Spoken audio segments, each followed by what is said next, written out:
السلام علیکم. میں Abdul Hamid Butt teacher government U P S Bandi 7ویں جماعت کے طلباء و طالبات کو اس آف لائن کلاس میں خوش آمدید. جیسا کہ آپ جانتے ہی ہیں ہم اولمپک کھیل سبق پڑھ رہے ہیں. اس کے ہم نے 2 حصے پڑھے تو آج ہم اس کا تیسرا حصہ پڑھ رہے ہیں.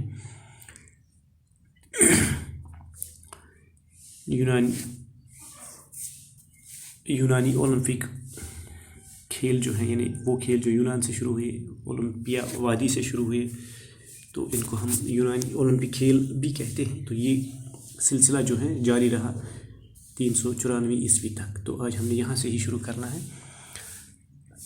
یونانی اولمپک کھیلوں کا یہ سلسلہ 394 عیسوی تک جاری رہا. پھر یہ مقابلے بند ہو گئے اور اولمپک کے میدان میں سناٹا چھا گیا. کھیلوں کا یہ سلسلہ 1500 سال تک بند رہا. 19 صدی کے آخر میں ایک فرانسیسی نوجوان کوبیتین نے اولمپک کھیلوں کو پھر سے شروع کرنے کی تحریک شروع کی. اس کا خیال تھا کہ دماغ کے ساتھ جسم کی نشو و نما بھی ضروری ہے.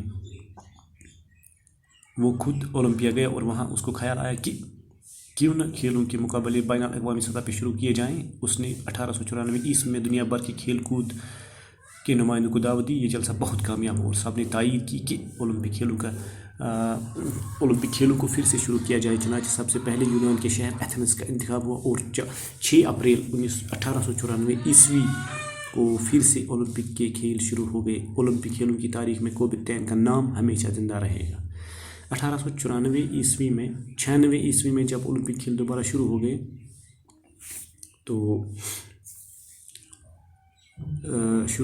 تو صرف 13 ملکوں کے کھلاڑی شریک ہوئے. اب یہ کھیل ہر چوتھے سال ہونے لگے اور ان کی مقبولیت برابر بڑھتی چلی گئی. 1908 عیسوی کے کھیلوں تک اولمپک کھیل دنیا بھر میں مشہور ہو گئے. یہاں تک کہ 1912 عیسوی میں جب سویڈن کے دارالخلافہ اسٹاک ہوم میں اولمپک کھیل ہوئے تو ان میں تمام برعظموں کے لگ بھگ 2500 کھلاڑیوں نے حصہ لیا. ان میں 57 عورتیں بھی شامل تھیں. چنانچہ میں نے یہاں پہ 2 پیراگراف پڑھے آج کی کلاس کے لیے. تو اب میں اس کا ترجمہ آپ کے لیے پیش کرتا ہوں. یونانی اولمپک کھیلوں یعنی وہ اولمپک کھیل جو یونان سے شروع ہوئے اور یونان میں ہی منعقد ہوتے تھے. وہاں پہ ہی یہ بحثیت یا بطور میلہ منعقد ہوتے تھے یہ کھیل. تو ان کو ہم یونانی کھیل کے نام سے بھی جانتے ہیں. ان کھیلوں کا یونانی اولمپک کھیلوں کا سلسلہ 394 عیسوی تک جاری رہا.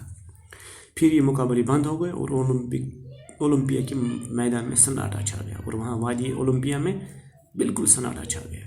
خاموشی طاری ہو گئی. تو یہ کھیلوں کا سلسلہ جو ہے 1500 سال تک بند رہا. یعنی 1500 سال تک بالکل بھی یہ کھیل نہیں ہوئے. اور 19 صدی کے آخر میں ایک فرانسیسی نوجوان. تو یہاں پہ میں آپ کو جیسے میں نے آپ کو سمجھایا تھا یونانی کوئی باشندہ جو یونان کا ہو اس کو ہم یونانی کہتے ہیں. ہندوستان کا رہنے والا اس کو ہندوستانی کہتے ہیں اور فرانس کا رہنے والا اس کو ہم فرانسیسی کہتے ہیں. تو فرانس کا ایک نوجوان آیا جس کا نام کوبیتین تھا. اس نے پھر سے ان کھیلوں کو شروع کرنے کی تحریک شروع کی. اس کا خیال تھا کہ دماغ کے ساتھ جسم کی نشو و نما بھی ضروری ہے. وہ خود اولمپیا گیا اور وہاں اس کو خیال آیا کہ انہوں نے کیوں نہ کھیلوں کے ان مقابلوں کو بین الاقوامی سطح پہ شروع کیا. یعنی کوبیتین نے ایسا خیال دیا دنیا کو، ایسا آئیڈیا دیا کہ ان مقابلوں کو ہم انٹرنیشنلائز کریں، ان کو ہم بین الاقوامی سطح پہ شروع کریں. اور یہ کہا 1894 عیسوی میں دنیا بھر کے کھیل کود کے نمائندوں کو دعوت دی. یعنی 1894 عیسوی میں وہاں خود اولمپیا گیا اور دنیا کے کھیل کے نمائندوں کو دعوت دی. یہ جلسہ بہت کامیاب ہوا اور سب نے تائید کی، سب نے حمایت کی کوبیتین کی اور ان کھیلوں کو پھر سے شروع کیا جائے. تو اس بات پہ سب متفق ہو گئے. چنانچہ سب سے پہلے یونان کے شہر ایتھنز کا انتخاب ہوا.